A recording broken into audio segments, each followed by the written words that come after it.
imagine a world where the final move comes first.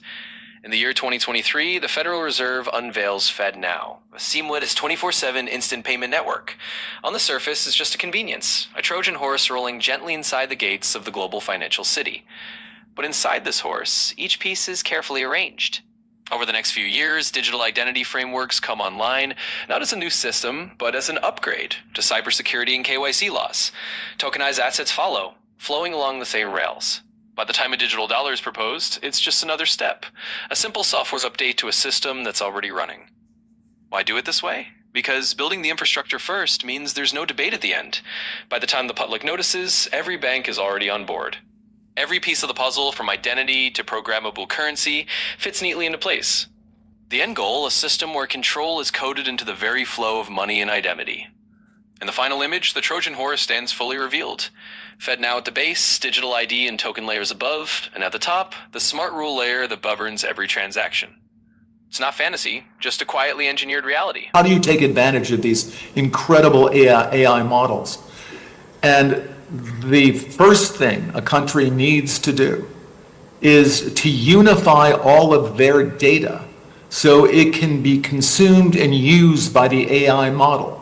You have to take all of your healthcare data, your diagnostic data, your electronic health records, your genomic data, and you have to take all of this data we have in our country and move it into a single, if you will, unified data platform. We've provided that AI model with all the data they need to understand our country. We need to unify all of the national data, put it into a database where it's easily consumable by the AI model, and then ask whatever question you like.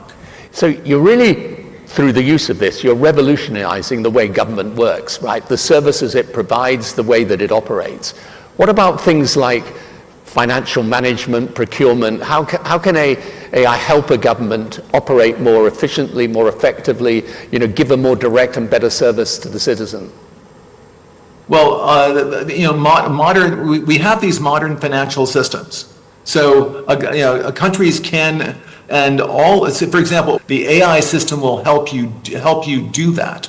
But again, the secret is to get all of that data in one place. Once the Trojan horse is fully inside a civvy, meaning FedNow is live, digital IDs are standard, and tokenized assets are moving on those rails, the next layer of control emerges. This is where that always-on loop comes into play. The connection to thermoelectric generators, and that infamous patent number 06066. In other words, once the financial infrastructure is in place, the next step is linking it to a personal ID system that's powered continuously by the body's own heat. Why do that? Because it creates a closed self-sustaining ID wallet access loop. With a TEG-based implant, the wallet never powers down, and every transaction, every piece of access or permission is authenticated by your own body's energy.